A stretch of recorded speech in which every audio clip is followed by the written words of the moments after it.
So let's see. We talked about how. Oh, it was the difference between. We were talking about the difference between movie and films, movies and TV. So that's a great explanation of the difference between uh, movies and TV. I kind of see it as uh, a TV show that's every week. Obviously, does not have the edit time, the post production time, or the the budget to be able to spend hours and hours and hours on it and then not releasing it. Um, where a movie, it could be the whole movie could be waiting on doing some overdubs on some dialogue or fixing the score, or those are all the final things that go to a movie. Where it is for TV too, right? Correct me if I'm wrong, but the time Yeah. has to be moved a lot faster, and you're dealing with a lot of replicating things. Well, the characters are all kind of the same, right? The times that it takes is definitely the different. I think a huge difference too, right? Yeah, it is. I It's mean, kind of awkward. it's, it's definitely, it takes, a lot more time. I mean, in terms of just all the different layers, like a film will have a lot more people usually involved as well, like on the different aspects. And so it just matters like what crews you get on, what studios you're part of, like every different type of show it is.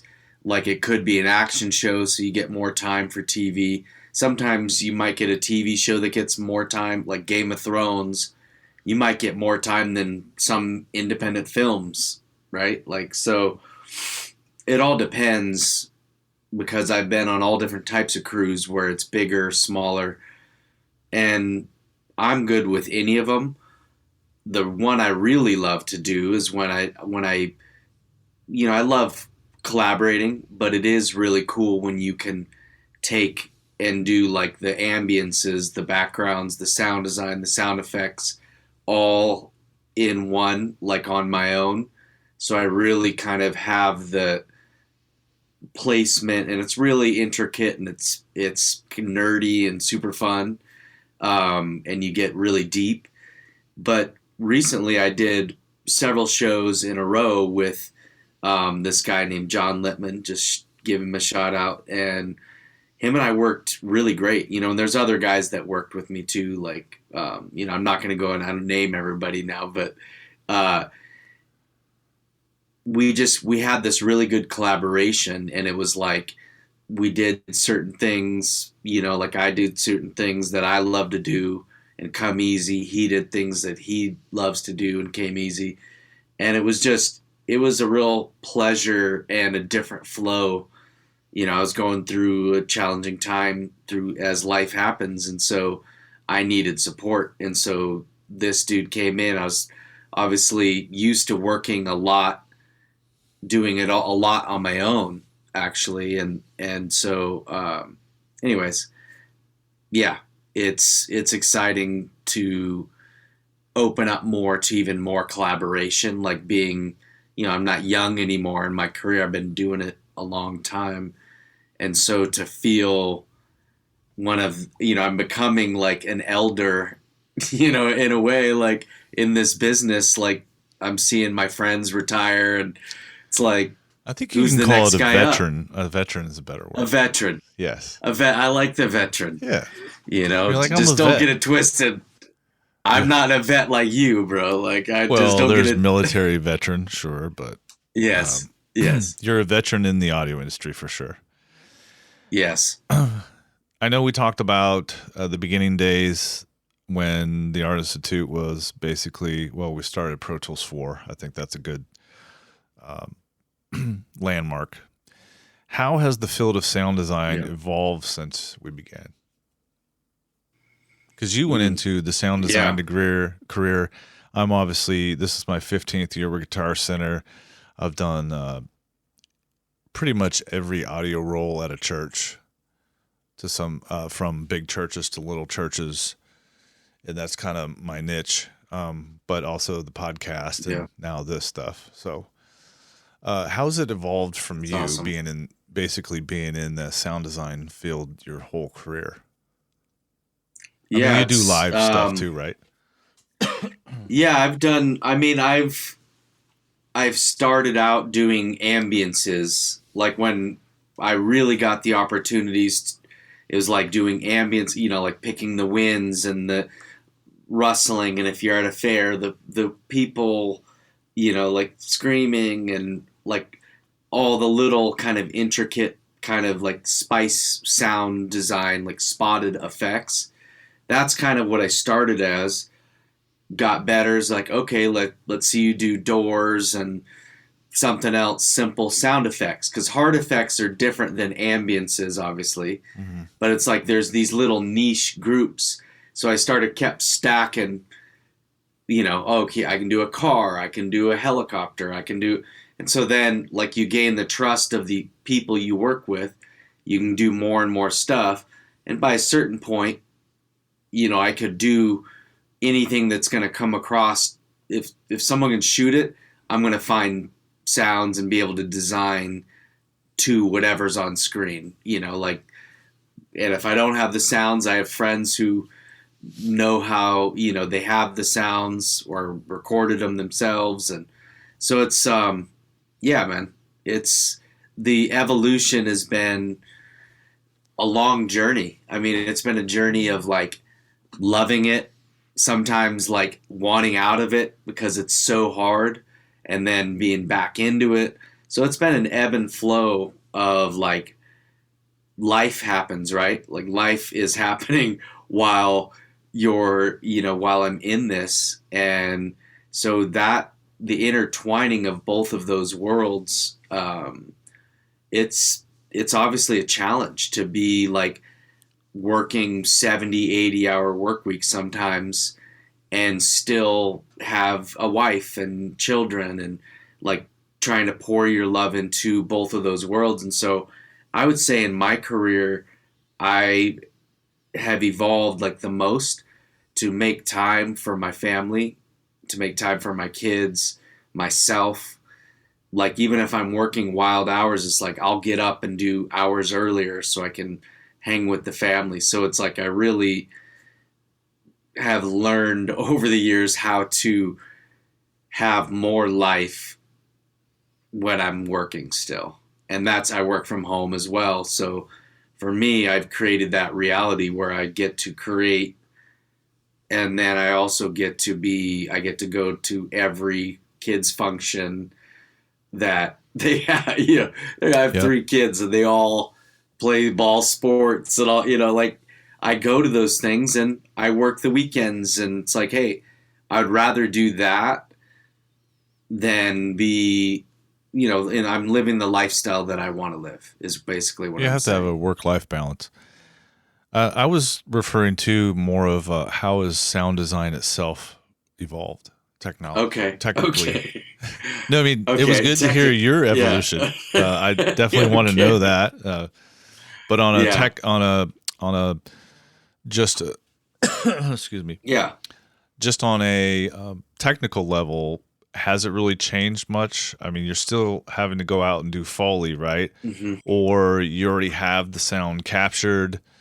It was in some type of library. A lot of these houses already have, and I'm sure you have a gigantic sound library. I have You don't want to have to keep on going massive. and reinventing things unless you have to. But then that's kind of the fun part too, right? How Exactly. I has that mean, evolved? Is it changed any? yes and no. Yes. And like, it's like, yes, there's more technology, there's more programs and plugins and all these things, but the basics of it all, no, it, I think our concepts and mindsets have changed a bit. So I think that it has and hasn't. So I know that doesn't answer it, but using all the technology that we have, but we used to have outboard gear and plugins, and they were rudimentary, but it's all the same. It's like, yeah, the plugins are cooler now, and you can do a lot of really interesting things and all the different programs, but again, the basics of storytelling is beyond just programs. Like there, that's a whole different ball game when you're. Do you know what I'm talking? You like, Yeah. it's like there's putting sound to a television show or to a movie, and then there's like designing it at like intentional, and not saying it's not intentional, but like really, yeah, is just treating it like art, I guess you could say.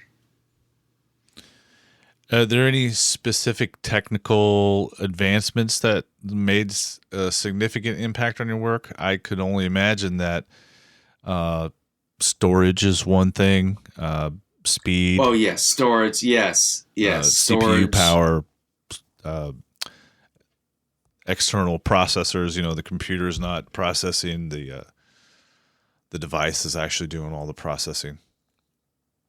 Yeah, it's interesting because it's like I just go with the technology, and it's like I love learning the technology, but um, it's like I don't get excited about all the plugins and all the new processors and stuff. Like I just whatever's in front of me, I love to use.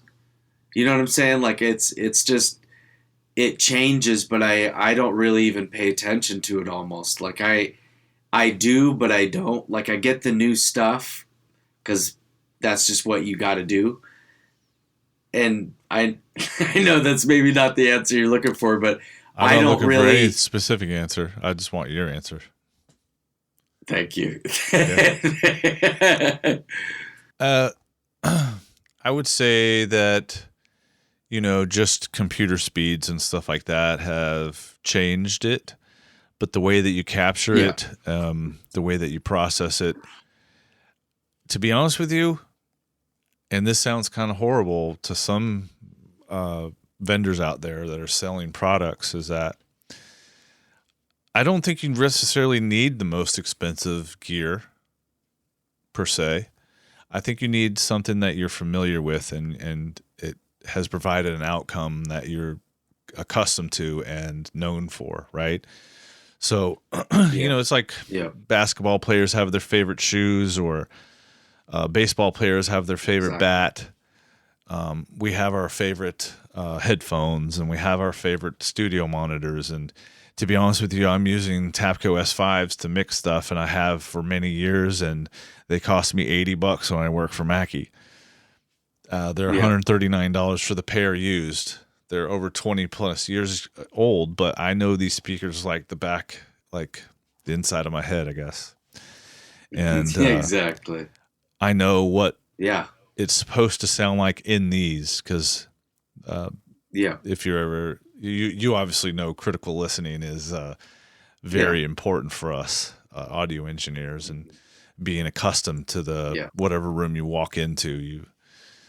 If you don't know what I'm talking about, for people listening, you can basically import any type of song or something that you're familiar with, the sound that um, just psychologically, you just know. I mean, I know Eric has worked on songs, and I can pick up a song that I recorded 20 years ago, play it, and know everything about it, like it was oh yeah, the back of my hand or a tattoo on my body. And I think that's pretty crazy. Crazy cool. yeah. It is. Can you walk us through your typical workflow when starting a new project? Yeah, a lot of times, connect with the director, the producer, supervisor, and So pre-production meeting. like pre-production meeting, at least one, and then a lot of times you'll meet before every single episode. So depending on how many episodes you'll meet, just to go over and you watch the film or TV show. Really, lately, that's what I've been doing is TV.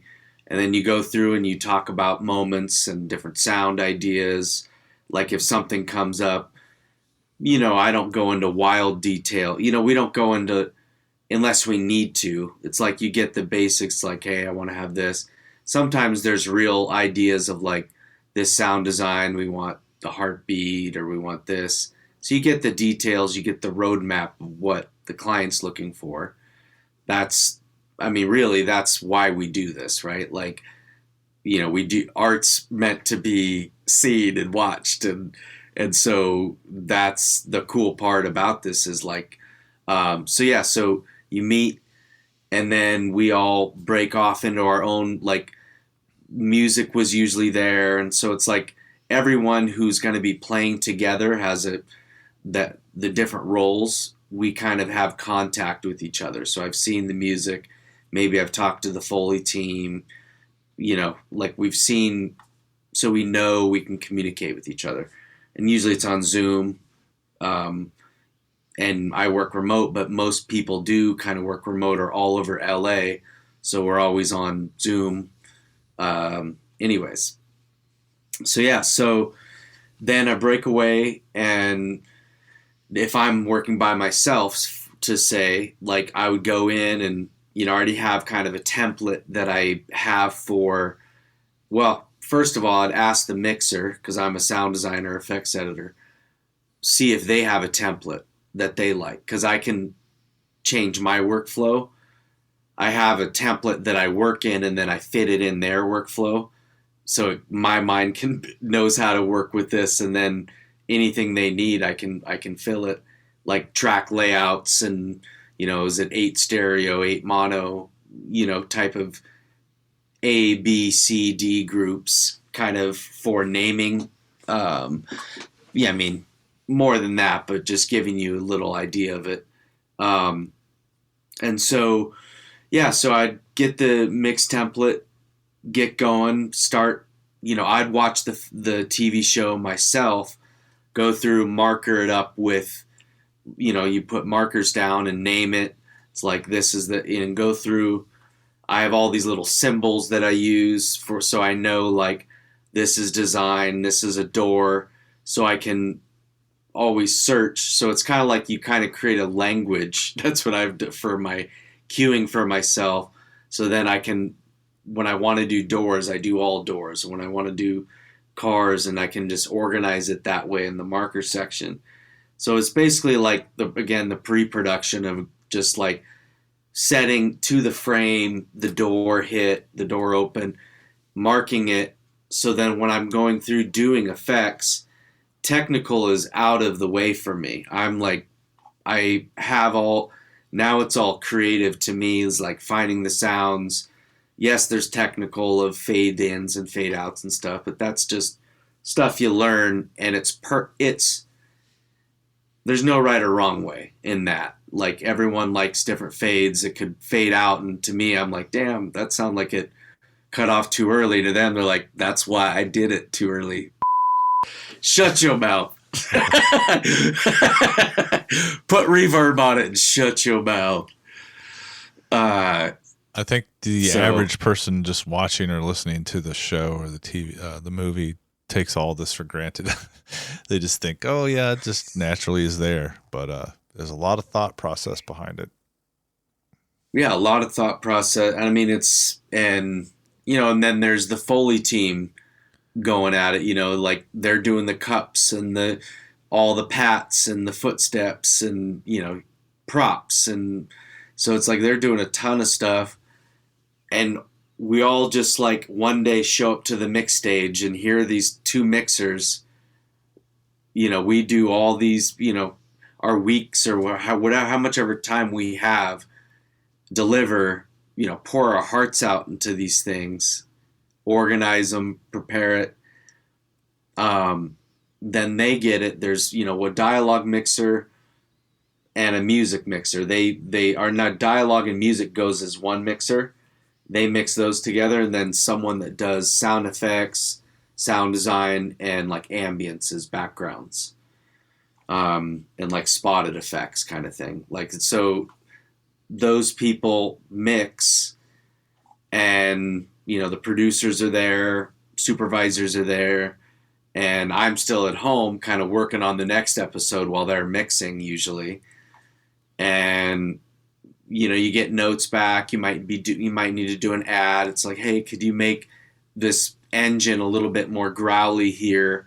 I do a little ad, send it over to the stage in usually LA, and they mix it in. So it's really, really collaborative, but it's also like you're solo, doing your own thing. But anytime I need to communicate with anybody in the group, music, hey, what are you doing here? Like there's sometimes, depending on how much time they have, because there's times where it's like none of us have any time to communicate. We just have to go, right? Like the budget's like crisp, and it still always works out. Like when you get to a professional level, it's just like you trust each other. Hey, you're going to do your job. Cool. I'm going to do my job. You might even just need to do a text like, hey, you covering this? Yeah, we're good. And so yeah, that's my pretty much like the workflow. Well, it's the intricacies of all of the other jobs that you could do as well, right? So you're Oh, you're yeah. obviously just creating the sound design, but you're not going out and having to do Foley if you need something fresh. But you also have a library I'm to a, draw from if you had to replace or add to an effect or I noise. mean, I Sound. do record actually a lot. I Okay. record a ton. I guess you could call it Foley, but I just, it is, I just record, I might go out and like say it's a weird fan, and it's like in a warehouse and it's like, I might go record some weird metal thing, like where it's to give character, like either I'm going to record something that I want to make sure it's a unique character, right? Like if I'm like for instance, I did Mayfair Witches recently, and I each character they have different powers. So I have all these instruments, and I wanted to like morph them out, right, and have each their own kind of signature. So those are the types of things. Nerdy stuff. It's just nerdy, and like you don't do people know there a lot of people, it's like producers, they love it, but it's like they nobody except the creators, right? Nobody knows all the different colors it takes to paint the canvas. It's just like, wow, that's rad, right? Like you're just like, I didn't need to see the canvas to know that that picture's really cool. Yeah.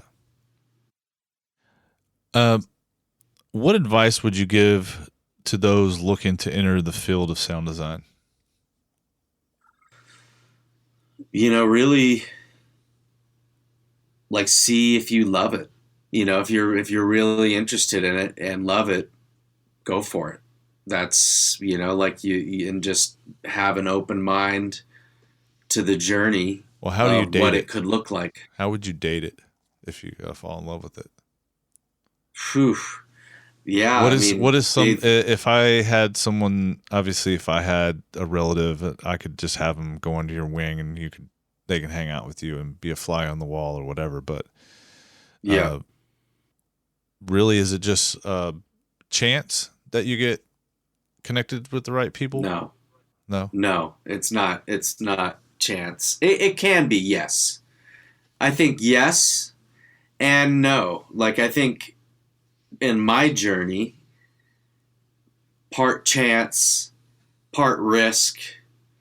Like it's kind of like a whole like one it has to be a lot of different things at once hitting Yeah. and able to see that door that's opening, because that's to me, and I've missed opportunities on my journey where I was looking this way and didn't really, like the clear path was this way, but like that's growing and making mistakes. And um but yeah, man, I would just say make sure you love it. Make sure, like you just really want to get into this because you love it. And yes, you can make money in doing this, but if you want to get really good, like it's going to take time. Yeah. It's going to take, like you got to be dedicated to just surrendering to the journey of like, and I call it being humble hungry. Like, be chill and cool, but like be hungry to learn and be hungry to like I still, I've been doing this a long time, and I get excited and almost like, holy shit, how am I going to do this? Like, like that little anxiety of like, oh, it's time to create, like, and it's exciting, but it's also overwhelming. And then you start kind of laying the roadmap and you go, okay, I know where I'm at now. And then you go. It's like this video adventure I'm on now, being an audio engineer for so long. I told my wife, wait till a year from now. I'm making all these little stupid mistakes and doing this and that wrong. But in a year's time, it's going to be like, man, I've come a long way. Oh, And just in, 100%. editing alone too. How important is a formal education compared to hands-on experience in the industry? Man, I think it probably varies for everybody, to their level of, what they've been exposed to. But I would say for me personally, it's huge to have some type of experience. I just think it would be a limited opportunities and experience if you just try to get only hands on. I don't think it's impossible, but to find the person that has the time to mentor that way for free these days is really, really hard. I think we got lucky. I think we got came up in the time where it was just evolving to where it is now, and we got a lot of the industry greats to help us and to nurture us to get us to where we're at today. And I always, so. when talking to Steve Barsati, I owe a lot to him, man. I've told him and probably turned red in his face a lot, just from being just an awesome guy, man. I learned He so was much from all of badass. them. Yeah. I was kind of intimidated by him a little bit. Like, he was so like badass, like, and like a really sharp dude, like so sharp and extremely creative. Yeah. So it's like to have both of those things. Like, I remember going like, that's a bad motherfucker, dude. Like that was, I mean, that's a real thing for me, was just like his, like an artist engineer. Like, that's really like he was, and just loving to people, and really shared so much. And um, yeah. I interviewed him a couple months ago, and he was intimidated by everybody else. So all the other instructors, because it's just his background wasn't like Nirvana and Heart and stuff like that. So his was like I was recording this and this, but he and what a lot of people don't understand, and what I like to preach live sound stuff, is just the science behind it all, the actual scientific reason why we do what we do. And I think knowing the science behind it makes you a better engineer. You know 100%. what boundaries you can push, and hey, why doesn't this sound way like, oh well, I gotta flip the phase here or something like that. So. Well, that's what I credit going to school, because it's like, I say I'm not technical, right? Because I learned for 2+ years Right. at the Art Institute. And then it's like, after you see the hammer made once, it's like, how to just hit the hammer. And, like, I don't know, it's just, like you said earlier, you're talking about the ins and the outs. Once you start clicking of what audio, the possibilities are of like signal flow, just all the basics, it opens you up. The more you learn is true. I think the more you learn, it opens you up to be freely creative with all the tools at your access. I think that's, and I don't think, I personally don't like to be bound by anything really, and so or stuck to anything. Like I want to make sure that I'm not like only using this thing or this plugin or this like, and not rely on some piece of gear or technology just to do something for me. Like I'm willing to be open to change is basically at this point in my career. I'm like, let's go. Like you want to change shit up and learn, I'm ready to learn whatever. So Reflecting on your journey, what are you most proud of? I don't know why I sound so boomy. yeah, that's a most proud of. I mean, project. Would you say is that what you're asking? Like what project, I don't know. What or are you are you most proud asking of like? your journey? What? I Yeah. mean, my family, my family. Honestly, like that's my wife, my kids. That's the that I'm most proud of. Like that's everything to me. Like really, in my family. Brothers and sisters, and like Yeah. that's the reality is that's what I'm most proud of. Are there For any real. upcoming projects that you're excited about or you want to share with us? Anything in the up and up? Um, this spring, I don't have anything exactly locked down, but just wrapped up a project and will be coming out. Can't say the project yet, but I'm going to be starting another, I'm sure, in spring. But again, I don't have it locked down yet. Um, as this business can be, sometimes I know a year in advance. Sometimes I don't know until I get a call and it's like, hey, next week, right? Because it's like they might have a production and they shoot it and they thought it was going to take 3 weeks to edit. All of a sudden it took them a week and they're like, hey, or they're editing and they're like, hey, could you do the sound design for this scene? Because we're going to do a producer cut for Netflix or whatever. And so you get surprised out of the blue sometimes when you think you got some chill time. You're like, let's go. So that's where I'm at.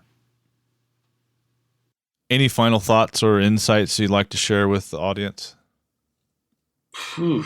Well, one is grateful to be here and to connect with you and to share, my heart and to share some fun stuff of our background and maybe inspire somebody's journey or inform or whatever.